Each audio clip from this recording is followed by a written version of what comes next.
pretty reliably been posting videos to YouTube at least once every 2 weeks for the last year, but I haven't been able to for the last several weeks. There are a few reasons for that. There were several weeks of travel, during which time my wife and I caught COVID and we had to be in seclusion for a week, and then a few weeks recuperating because this thing can take some time. But I haven't been idle with respect to the bus. I've got most of the exterior painted, for example, and I've been working on several projects that involve dealing with the exterior, including making holes in the exterior. Tasks that I wanted to get done before the really crappy weather arrived. Didn't quite make it. The really crappy weather has arrived, but I pretty well got them done, and I want to show you what I've accomplished. Removing the swing-out stop sign from the side of the bus last fall left 6 holes. These 4 smaller ones, and these 2 larger ones. If I had any familiarity with doing bodywork, a number of solutions would probably suggest themselves, but I don't, so I'm going to wing it. I also need to figure out a place to hang clothes to dry when I, say, wash them by hand. I've bought these parts and think I might be able to use them to address both those problems. From the inside, I can see 4 of the 6 holes. As it happens, the remaining 2 small ones go through the wall of the bus and are hidden by this rib. So at a minimum, I'm going to deal with these 4 today. This flange, which is part of the assembly I'm going to put together to have something to hang wet clothes on, is going to cover up one of the 2 holes. Might be nice if it covered up the large one, but I think the hole's too big and there's not enough material on either side for where I drill the holes. So I think we're going to end up like this.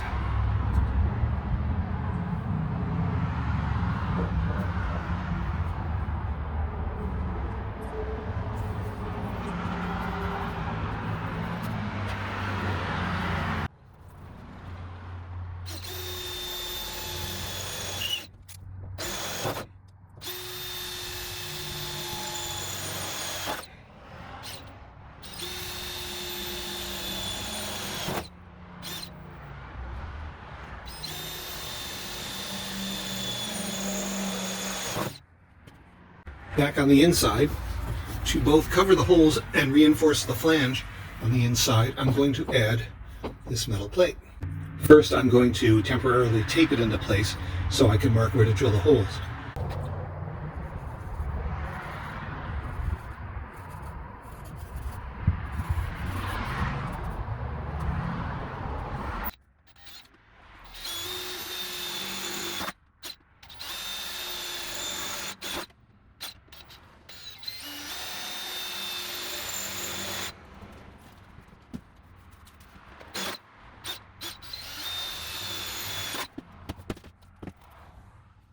A trial fit looks okay. This next part really feels like I'm winging it. I'm going to use some 2-part epoxy to help create a seal and hold this plate in place. That'll be in addition, of course, to the 4 screws that will hold it in place over here, but less so over here.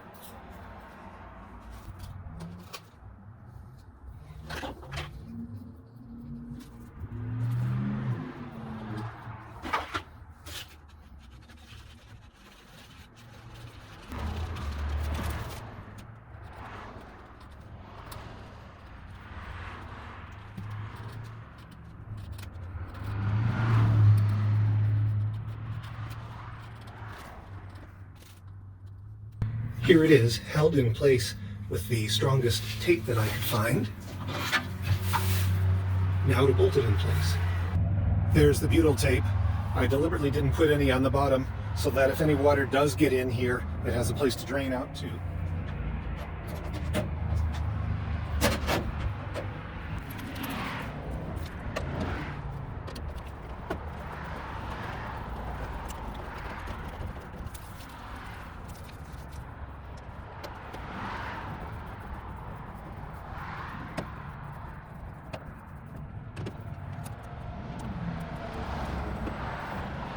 Well, this is a promising start. I'm going to add some Loctite because These connections will be inaccessible once the insulation is sprayed in. My workaround for not having anyone on the outside with a screwdriver holding the bolt still is having vice grips on the inside to hold it still.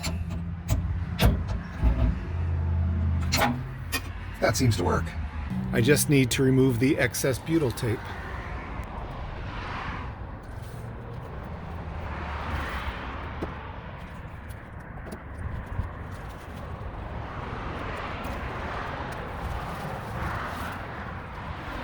The next question is where to put the second flange. The distance between them will determine how long the clothesline is.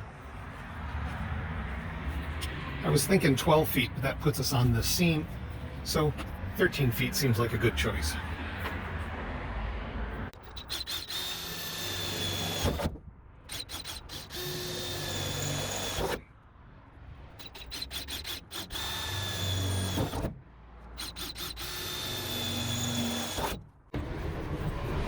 Using another piece of scrap metal from the ceiling, incidentally, I cut this backing piece to reinforce the metal here.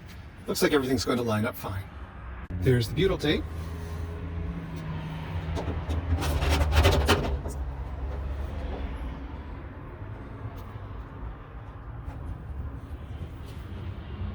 Now let's see what we can do to buckle it down on the inside.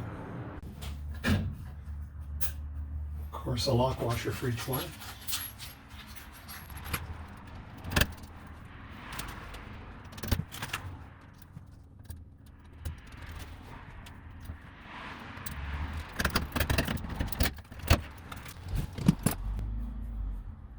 Some Loctite.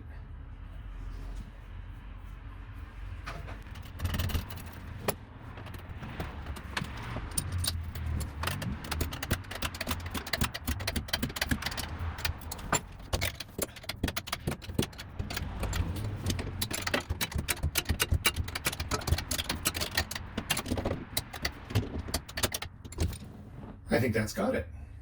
My intent with this plug is to leave it in place when the 10-inch long member isn't screwed in, when I'm not using it to dry clothes, so that if it rains, water's less likely to get in.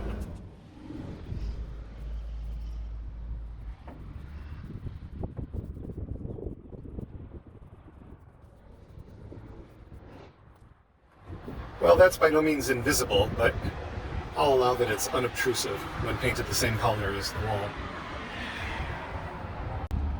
It's a couple days later and the paint is dry. Let's test the clothesline.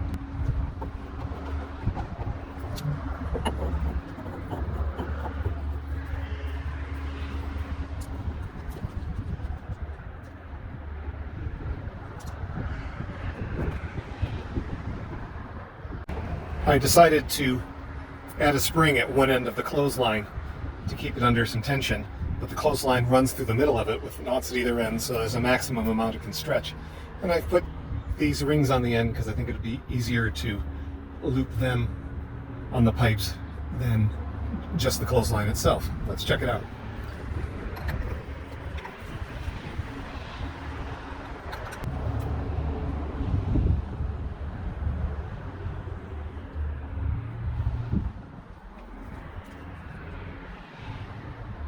That should do the trick.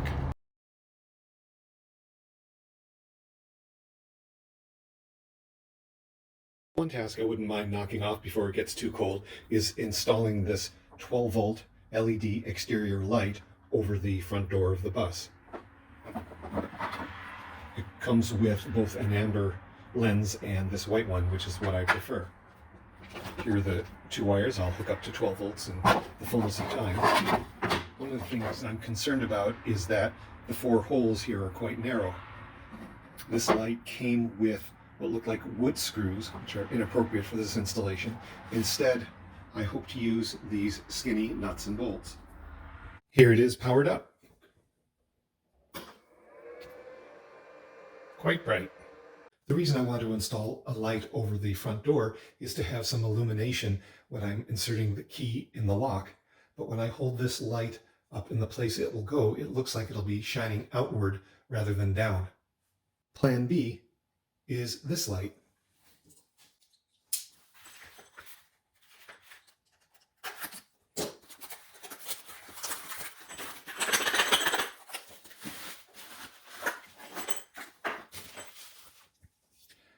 Looks kind of gnarly. It's a better fit for the lights I have over the door in the rear.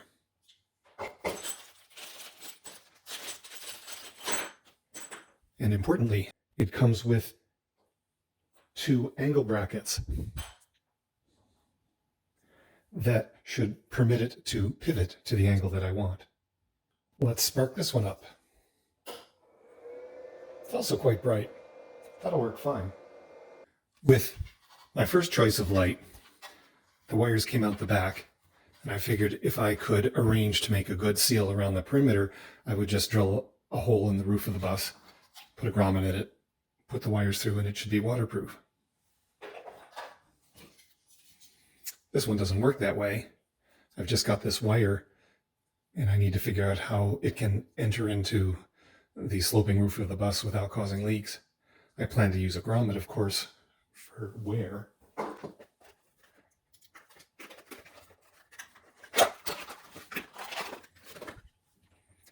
And I figure I will use this mounted to the roof of the bus to prevent water from entering.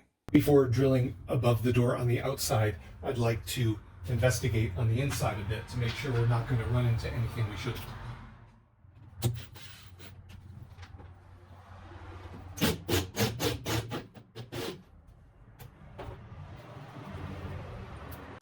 I knew the door actuator was stored up here. I didn't know how beefy it was. I'm going to want to be drilling right here. And I think there's plenty of clearance behind this machinery for this not to be a problem. The nuts and bolts that came with the light don't even match each other. And I don't know that I would be able to access the nut on the inside behind the door actuator. So I'm just going to be using stainless steel sheet metal screws. They only require access from the outside. If I install the angle brackets so that these holes faced outward, it would make installation a lot easier, but wouldn't look as nice. So I'm going to have them installed facing inward, which means I have to disassemble the 2 bolts, install the angle brackets, and then put things back together. I'm also going to put some butyl tape where the angle iron meets the roof of the bus to try to make it waterproof.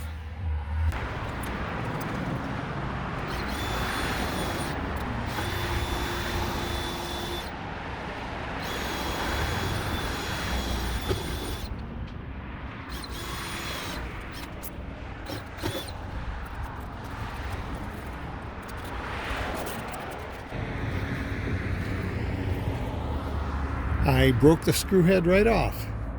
Good times. Moving the holes up, I don't know, 1.5 inches or so has solved the problem. I didn't have a problem with this hole here. It cleared the mechanism fine, but I misjudged how much clearance I had behind here. Perhaps if I had shorter screws, I could have gotten away with it. Now I just have to plug the old holes, and we'll be back in business. That's looking more promising. Have to trim the butyl tape, and weather permitting, I'm going to apply some lap sealant all around this and around these holes that I'm covering up for an added measure of weatherproofing. That's looking okay.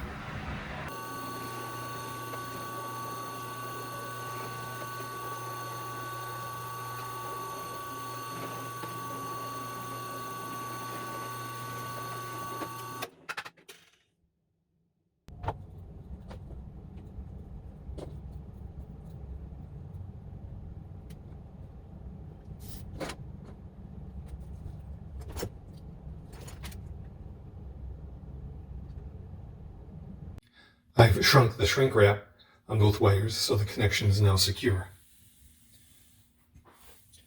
On the one hand, it's kind of inconvenient to have added this long coil of wire before the light is fully installed, because I'm going to have to thread it all through various holes. But this black lead that comes from the light is fairly short. And if I didn't make the connection in the workshop now, it would be really difficult to do it in close proximity to the actuator over the door. This is certainly not ideal weather in which to be working on the outside of the bus, but I really can't exclude winter months from my building schedule if I want to get this done before I age out and die. So let's see what I can get accomplished.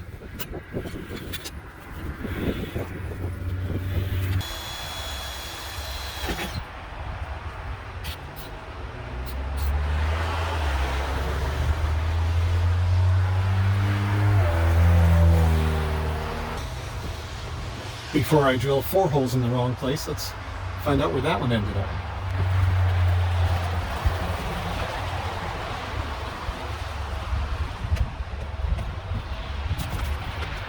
It's fine.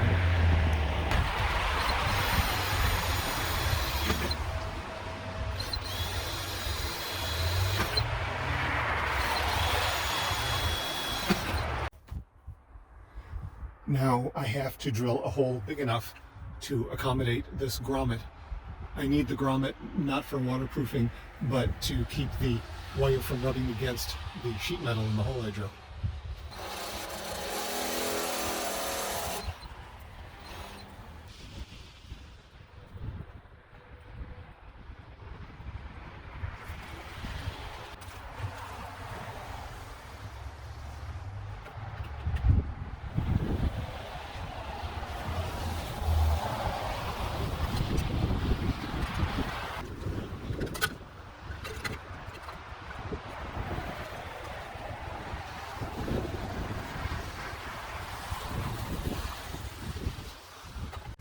So there's the grommet, and there's the butyl tape around the perimeter.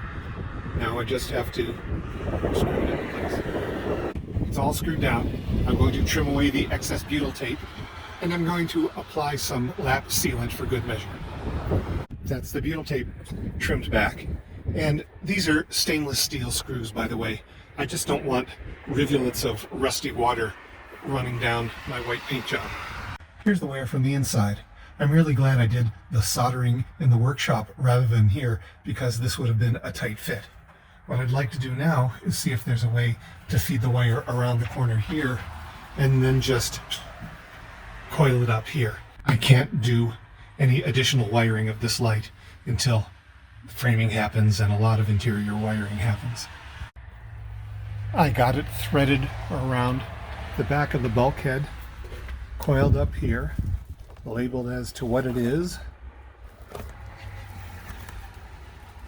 which of the wires is negative.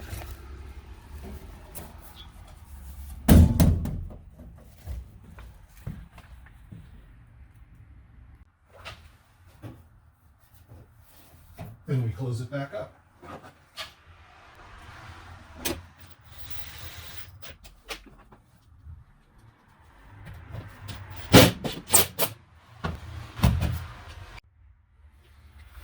The instructions on this lap sealant by Dicor says that if it's cold out, just to make sure to apply it at room temperature.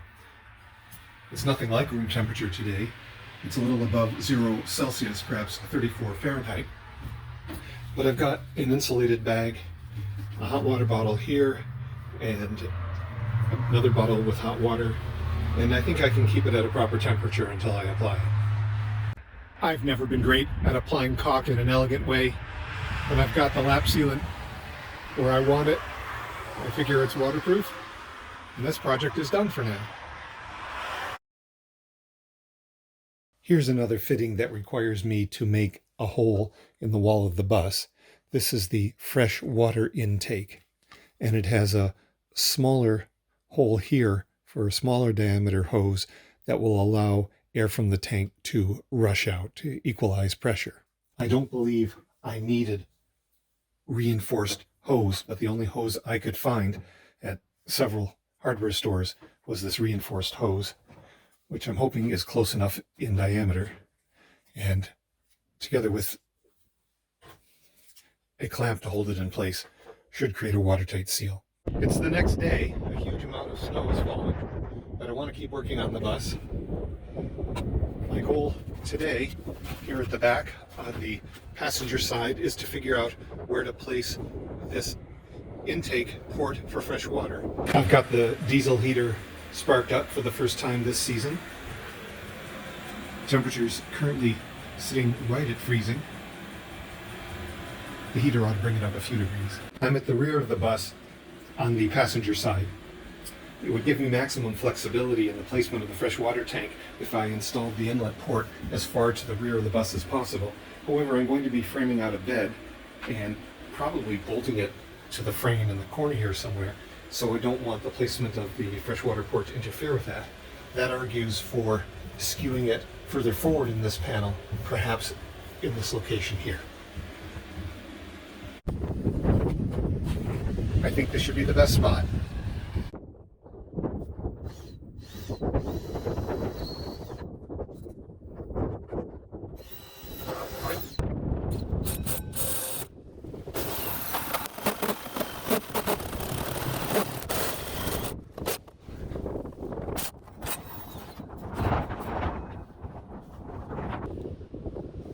I have to figure out what the best orientation is of this angle. I think down is it.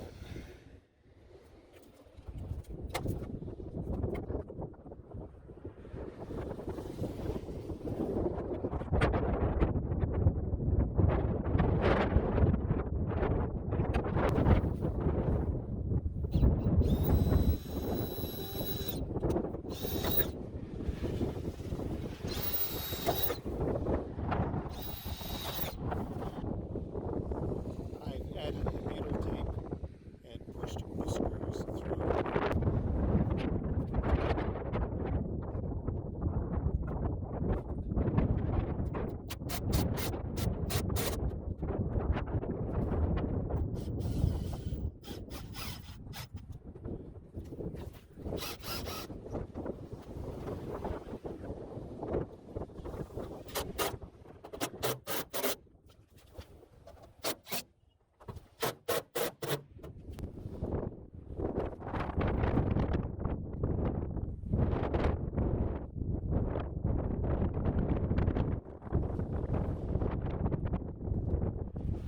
And here it is on the inside. This hose is quite inflexible in these cold temperatures, but it will go to the main inlet held on by a clamp, and I have a smaller clear plastic tube that will be clamped to this one to allow air pressure to be equalized when the tank is being filled or emptied. So I think this little project is done.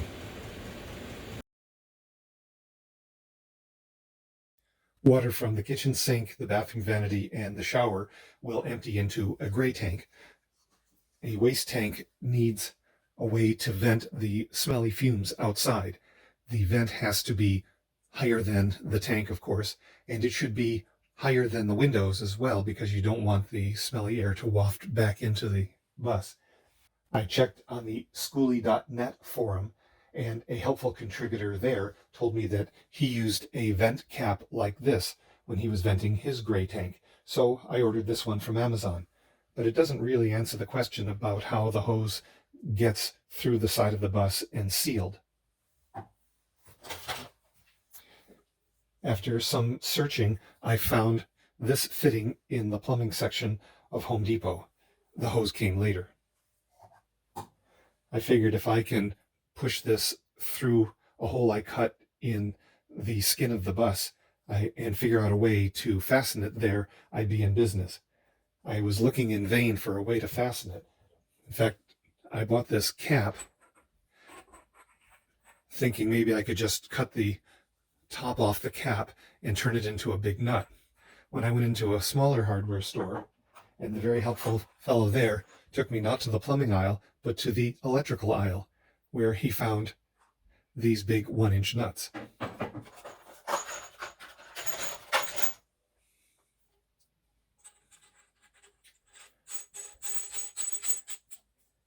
It would not have occurred to me to look in the electrical aisle, so I'm really grateful for his advice. Let's say that this piece of scrap sheet metal from the ceiling is the exterior skin of the bus.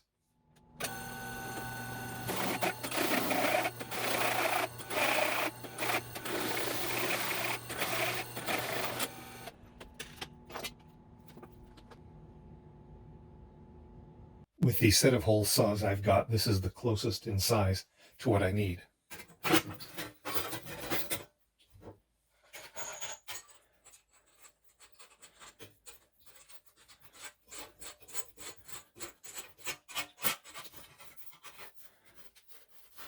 I expect with some butyl tape and lap sealant, I can make this watertight.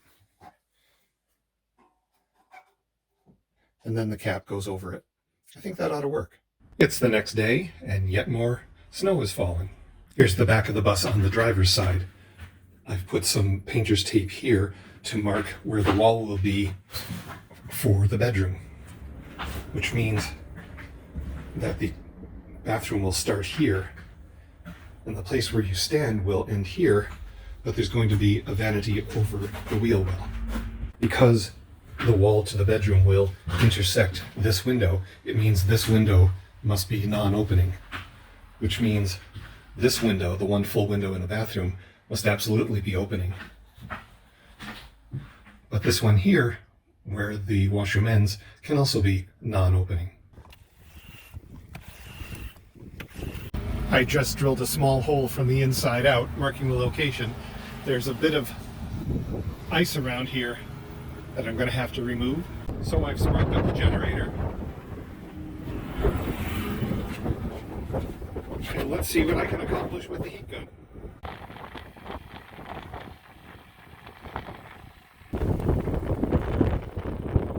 That did the trick. It's clear of ice and snow.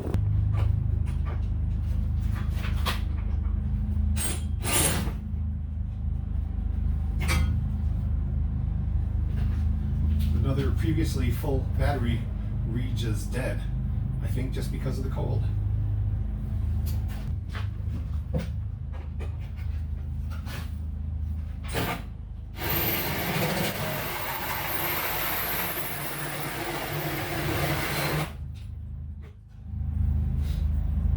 And yet another.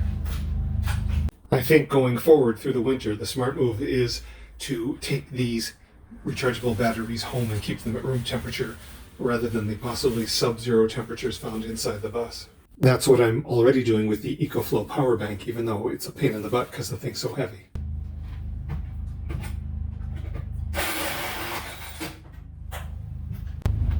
I've put some butyl tape around the nut on the inside here.